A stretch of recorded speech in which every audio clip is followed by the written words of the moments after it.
तो दोस्तों नमस्कार, आप सभी का हमारे यूट्यूब चैनल पर स्वागत है। अगर आप लोग क्लास 12 बायोलॉजी के स्टूडेंट हैं और 2023 में बोर्ड परीक्षा देने वाले हैं, ये वीडियो आप लोगों के लिए बहुत ज़्यादा महत्वपूर्ण होने वाली है, क्योंकि आज के इस वीडियो में हम लोग क्लास 12 बायोलॉजी की जो आपकी पूरी बुक होती है उसके जो सबसे ज़्यादा महत्वपूर्ण आपके अति लघु उत्तरीय प्रश्न होते हैं जो आपकी बोर्ड परीक्षा में बार बार आते हैं, उन सारे प्रश्नों को हम लोग इस सीरीज के अंतर्गत डिस्कस करने वाले हैं। तो इस सीरीज के अंतर्गत आप लोग लगातार बने रहें, सभी वीडियोज़ को अच्छे तरीके से देखें, और मैं आपको गारंटी के साथ कह सकता हूँ कि अगर आपने इस सीरीज को अच्छे तरीके से फॉलो किया तो आप लोग अपनी क्लास 12 बायोलॉजी में 70 में से 70 नंबर पूरी तरीके से स्कोर करोगे। ठीक, तो वीडियो में जितने भी क्वेश्चन कराए जा रहे हैं सभी क्वेश्चन को आप लोग अपनी कॉपी में नोट कर लीजिए, क्योंकि जितने भी क्वेश्चन मैं आपको बता रहा हूं सभी आपके बोर्ड परीक्षा में आए हुए प्रश्न है। कम से कम 3 या 4 बार, या फिर कह सकते हैं कोई 5 बार आया, कोई 6 बार आया है, और कोई 7 या 8 बार भी क्वेश्चन आए हुए हैं। ठीक, तो सारे क्वेश्चन को आप लोग अपनी कॉपी में नोट करते हुए चले, बहुत ही महत्वपूर्ण क्वेश्चन मैं आपको करा रहा हूँ। और इसी प्रकार से आप लोग फिजिक्स केमिस्ट्री में भी प्राप्त कर सकते हैं।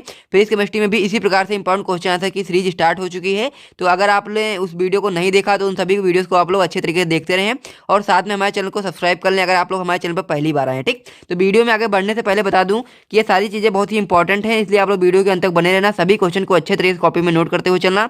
सबसे पहले हम लोगों ने क्लास 12 बायोलॉजी में अति लघु उत्तरीय प्रश्न को स्टार्ट किया है। जितने भी आपके महत्वपूर्ण प्रश्न बनते हैं क्लास 12 बायोलॉजी के पूरे बुक से, वो सारे क्वेश्चन इस सीरीज के अंतर्गत आपको कराए जाएंगे। उसके बाद में फिर आपके जितने भी महत्वपूर्ण लघु उत्तरीय प्रश्न बनते हैं पूरे बुक से वो कराए जाएंगे, और जितने भी महत्वपूर्ण दीर्घ उत्तरीय प्रश्न बनते हैं पूरे बुक से वो भी कराए जाएंगे। ठीक, तो आप लोग कमेंट करते रहना, साथ में बताते रहना, कोई भी प्रॉब्लम होगी तो आप लोग कमेंट करके हमें बता सकते हैं।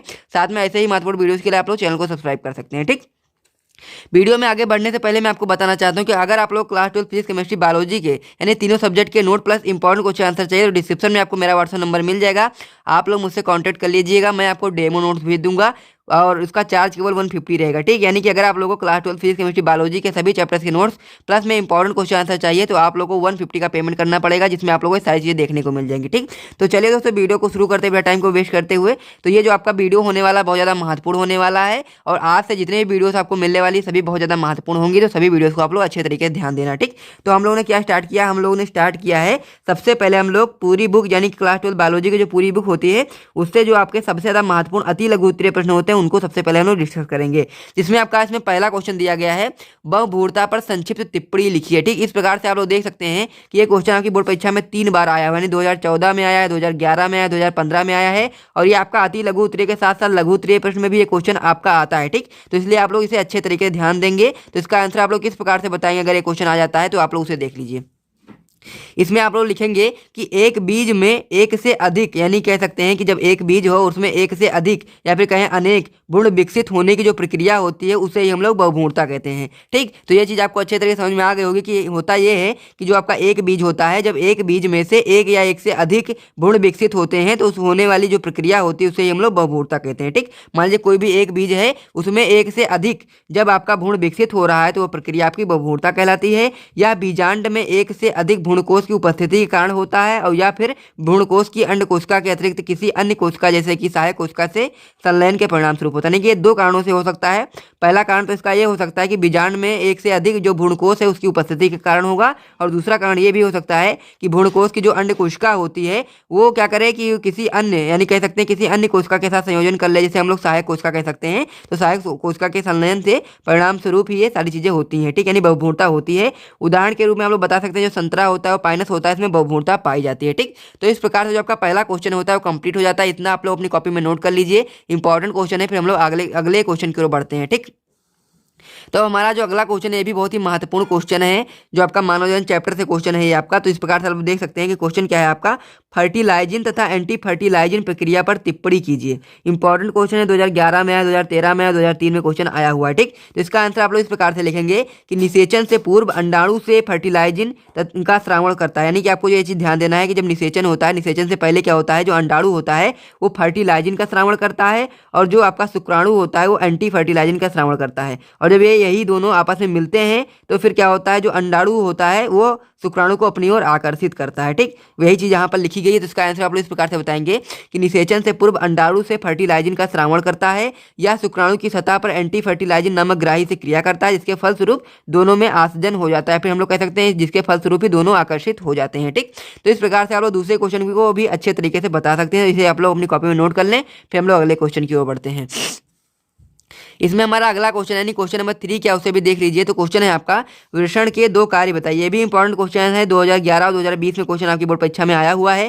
क्वेश्चन बहुत ज्यादा महत्वपूर्ण है, तो इसका आंसर आप लोग इस प्रकार से लिखेंगे। सबसे पहले आप लोगों को डालना क्या है, आप लोगों को यहाँ पर सबसे पहले लिखना है वृषण के 2 कार्य निम्नलिखित हैं। उसका फिर आप लोग पहला डाल करके करना नर लैंगिक हार्मोन टेस्टोस्टेरोन का श्रावण करना। पहला काम क्या होता है वृषण का, सबसे पहला इसका काम होता है कि जो आपका नर लैंगिक हार्मोन होता है यानी कि टेस्टोस्टेरोन का श्रावण करना, जिससे कि नर में बहुत सारे लक्षणों का विकास होता है, जैसे कि दाढ़ी मूंछ आना, ये सारी चीजें होती हैं टेस्टोस्टेरोन के कारण ही होती हैं।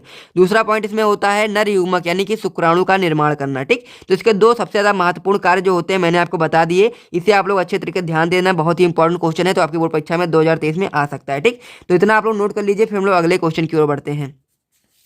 तो हमारा जो क्वेश्चन नंबर 4 है उसे भी आप लोग देख लीजिए। क्वेश्चन नंबर जो 4 है ये भी बहुत ही महत्वपूर्ण क्वेश्चन है, आपकी बोर्ड परीक्षा में 4 बार क्वेश्चन आपकी बोर्ड परीक्षा में डायरेक्ट आ चुका है। तो क्वेश्चन क्या है उसे समझ लीजिए। इस पेज को मैं सबसे पहले हटा देता हूँ नीचे वाले को। तो ये क्वेश्चन क्या है आपका, मेंडल ने अपने प्रयोगों के लिए कितने लक्षणों का चयन किया, यानी कि हम लोग को बताना है कि जो मेंडल थे उन्होंने जो अपना प्रयोग किया था उसमें उन्होंने कितने लक्षणों का चयन किया था, और किन्हीं 4 लक्षणों के नाम भी हम लोग को बताने हैं। ठीक, 2017 में, 2012 में, 2015 में, 2009 में क्वेश्चन आपकी बोर्ड परीक्षा में आया हुआ है। तो आंसर आप लोग इस प्रकार से बताएंगे कि मेंडल ने अपने प्रयोग के लिए मटर के पादप के 7 जोड़ी लक्षणों का तुलनात्मक चयन किया, यानी कि जो मेंडल थे उन्होंने जो अपना प्रयोग किया था मटर के पौधे पे किया था, और वो जो मटर का पादप था उसमें उन्होंने 7 जोड़ी लक्षणों का तुलनात्मक चयन किया था। यानी इस प्रकार से आप लोग बता सकते हैं कि मेंडल ने अपने प्रयोग के लिए 7 लक्षणों का चयन किया। ठीक, अब इसमें क्या है, 4 लक्षणों के हम लोग को नाम भी बताने हैं, तो आप लोग आराम से बता सकते हैं, जैसे बीज का रंग हो गया, बीज का आकार हो गया, पुष्प का रंग हो गया, पुष्प की स्थिति हो गई। तो इस प्रकार से ऐसे ही उन्होंने 7 लक्षणों को लिया था, यानी तुलनात्मक लक्षणों का चयन किया था। तो इस प्रकार से आप लोग 4 बता देंगे, बस आपको पूरे मार्क्स मिल जाएंगे। तो चौथा जो क्वेश्चन होता है ये भी आपका पूरी तरह कंप्लीट हो चुका है। हम लोग अगले क्वेश्चन की ओर बढ़ते हैं। हमारा जो क्वेश्चन नंबर 5 क्या उसे भी देख लीजिए आप लोग। तो क्वेश्चन है आपका लिंग सहलंग लक्षण को परिभाषित कीजिए। मनुष्य में लिंग सहलंग वंशागति के द्वारा उत्पन्न व्याधियों के नाम लिखिए। ये भी इंपॉर्टेंट क्वेश्चन है आपका 2014 में, 2008 में, 2006 में और 2017 में बोर्ड परीक्षा में क्वेश्चन आपके आ चुका है। ठीक, तो इसका आंसर आप लोग इस प्रकार से बताएंगे कि प्राणियों में कुछ अनुवांशिक लक्षणों की जो वंशागति होती है वो लिंग से संबंधित होती है। ये चीज आपको अच्छे तरीके ध्यान देना है कि जो प्राणी होते हैं उनमें कुछ अनुवांशिक लक्षणों की जो वंशागति होती है वो लिंग से संबंधित होती है। इनका नियमन जो होता है लिंग गुणसूत्रों द्वारा ही होता है। ठीक, ये लिंग सहलंग लक्षण कहलाते हैं, यानी कि जिन लक्षणों का नियमन कह सकते हैं कि गुणसूत्रों यानी लिंग गुणसूत्रों द्वारा होता है उसे हम लोग लिंग सहलंग लक्षण कहते हैं। ठीक, एग्जाम्पल में आप लोग यहाँ पर देख सकते हैं जो वर्णांधता एवं हीमोफीलिया है, ये मनुष्य में लिंग सहलंग वंशागति द्वारा होने वाली व्याधियां यहाँ पे कह सकते हैं कि रोग है। ठीक, तो इस प्रकार से आप लोग इतना बता सकते हैं, आपको पूरे मार्क्स मिल जाएंगे। तो 5वां जो क्वेश्चन होता है वो भी आपका पूरी तरह कंप्लीट हो चुका है। तो इसे भी आप लोग अपनी कॉपी में नोट कर लीजिए, फिर हम लोग अगले क्वेश्चन की ओर बढ़ते हैं। इसमें हमारा अगला क्वेश्चन यानी क्वेश्चन नंबर 6 क्या उसे देख लीजिए। तो क्वेश्चन है आपका प्रोकैरियोटिक तथा यूकैरियोटिक डीएनए में अंतर बताइए। ये भी क्वेश्चन आपका इंपॉर्टेंट है, 2013 में, 2012 में, 2007 में क्वेश्चन आपकी बोर्ड परीक्षा में आ चुका है। ठीक, तो हम लोग को इसमें बताना क्या, हम लोग को बताना है कि जो आपका प्रोकैरियोटिक डीएनए होता है और साथ ही में जो आपका यूकैरियोटिक डीएनए होता है उसमें क्या अंतर होता है। तो 2 अंतर आप लोग बहुत आसानी से बता सकते हैं कि जो आपका प्रोकैरियोटिक डीएनए होता है वो आपका हिस्टोन प्रोटीन के साथ जुड़ा नहीं होता है, लेकिन जो आपका यूकैरियोटिक डीएनए होता है वो आपका हिस्टोन प्रोटीन के साथ जुड़ा होता है। और साथ में एक दूसरा लक्षण आप लोग इसमें बता सकते हैं, जो आपका प्रोकैरियोटिक डीएनए होता है वो आपका वृत्ताकार होता है, और वहीं पे यूकैरियोटिक डीएनए जो आपका होता है वो रेखीय होता है। तो इसका आंसर आप लोग इसी प्रकार से बता सकते हैं कि प्रोकैरियोटिक डीएनए के साथ हिस्टोन प्रोटीन जुड़े नहीं होते हैं, जबकि यूकैरियोटिक डीएनए के साथ हिस्टोन प्रोटीन जुड़े रहते हैं। दूसरा पॉइंट इसमें बताएंगे आप लोग, प्रोकैरियोटिक डीएनए वृत्ताकार होता है जबकि यूकैरियोटिक डीएनए रेखीय होता है। ठीक, तो इतना आप लोग बताएंगे, आपको पूरे मार्क्स मिल जाएंगे। आप लोग इतना नोट कर लीजिए, फिर हम लोग अगले पेज की ओर बढ़ते हैं। ठीक, तो आपके 6 क्वेश्चन कंप्लीट हो चुके हैं। तो आपका जो 7वां क्वेश्चन उसे भी आप लोग देख लीजिए। तो हमारा जो क्वेश्चन नंबर 7 है जो आपका होता है न्यूक्लियोटाइड्स में पाए जाने वाली 2 शर्कराओं के नाम एवं सूत्र लिखिए। ये भी काफी इंपॉर्टेंट क्वेश्चन है, ये आपका अति लघु में तो आया ही है, साथ में बहुविकल्पीय प्रश्न में भी ये क्वेश्चन पूछा जा सकता है, तो आप लोग को ध्यान देना है। ठीक, तो हम लोग को बताना क्या, हम लोग को बताना है कि जो आपका न्यूक्लियोटाइड्स होता है उसमें पाए जाने 2 शर्कराओं का नाम बताना है। ठीक, ये क्वेश्चन आपका 2011 में, 2010 में, 2008 में आपकी बोर्ड परीक्षा में पूछा गया है। तो आंसर आप लोग बता सकते हैं कि जो आपका डीऑक्सीराइबोस शर्करा होती है वो आपकी न्यूक्लियोटाइड में पाई जाती है। वहीं पर दूसरा जो आपका होता है राइबोस शर्करा, ये भी आपकी न्यूक्लियोटाइड में पाई जाती है। ठीक, अब इनका सूत्र भी हम लोग को बताना, तो सूत्र आपको याद रखना है कि जो आपका डीऑक्सी राइबोस शर्करा होती है उसका सूत्र होता है 5H10O4, और साथ ही में जो आपका राइबोस शर्करा होती है उसका सूत्र होता है C5H10O5। ठीक, तो इस प्रकार से आप लोग इसका भी आंसर बता सकते हैं, आपको पूरे मार्क्स मिल जाएंगे। बहुत ही अच्छे तरीके से आपको सभी चीजें क्लियर होती जा रही होंगी। अगर कोई डाउट है तो आप लोग कमेंट करके हमें बता सकते हैं। ठीक, तो अब हम लोग अगले क्वेश्चन की ओर बढ़ते हैं। तो इस वीडियो का ये लास्ट क्वेश्चन होने वाला है, और इस सीरीज को आप लोग अच्छे तरीके से जरूर फॉलो कर लेना, क्योंकि अगर आपने सीरीज को अच्छे तरीके से फॉलो कर लिया, इस सीरीज के अंतर्गत जितने भी क्वेश्चन बताए जा रहे हैं, अगर आपने सभी क्वेश्चन को अच्छे तरीके से कर लिया तो आप लोग डेफिनेटली अपने बोर्ड एग्जाम में बहुत ही अच्छा स्कोर करने वाले, क्योंकि जितने भी क्वेश्चन मैं आपको बता रहा हूँ सारे बहुत ज्यादा महत्वपूर्ण क्वेश्चन है। ठीक, तो क्वेश्चन नंबर 8 है आपका, मनुष्य में विषाणु जनित 4 रोगों के नाम लिखिए। ठीक, ये भी इंपॉर्टेंट क्वेश्चन है, आपके बोर्ड परीक्षा में आ सकता है, 2010 और 2007 में आया हुआ भी है। ठीक, तो इसमें हम लोग को बताना यह है कि जो आपका मनुष्य होता है, मनुष्य में विषाणु जनित यानी कि विषाणु से होने वाले 4 रोगों के नाम बताने हैं।